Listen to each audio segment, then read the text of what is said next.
কম খরচে বাড়িতে দোকানের মতন ঝুমকো আজকে বানিয়ে নেব। চলুন দেখা যাক। প্রথমে নিয়ে নিয়েছি ঝুমকোর বেস আর টপস, আর নিয়েছি জাম্প রিং, আর হচ্ছে হ্যাঙ্গিং বল, আর একটা প্লাস লাগবে। এবারে একে একে আমি করতে থাকছি, এবার আপনারা দেখতে থাকুন। আর এগুলো অনায়াসে বড় বাজারে আপনারা পেয়ে যাবেন।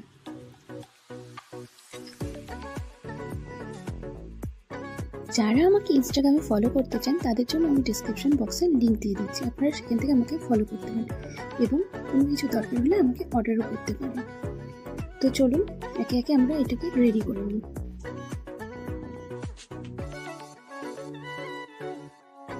আর হ্যাঁ, আমার ফেসবুক পেজের লিঙ্কটাও কিন্তু দিয়ে রাখছি, চাইলে একবার ঘুরে আসতে পারেন। জানাবেন কেমন আমার পেজটা। এই ধরনের আরও নিত্য নতুন ভিডিও পাওয়ার জন্য আমার চ্যানেলটিকে অবশ্যই সাবস্ক্রাইব করে রাখুন, আর লাইক কমেন্ট শেয়ার করতে ভুলবেন না। আজকে ঝুমকো রেডি হয়ে গেছে, দেখা হচ্ছে অন্য কোনো ভিডিওতে। ঝুমকোটা কেমন হয়েছে অবশ্যই কমেন্ট করে জানাবেন। ধন্যবাদ।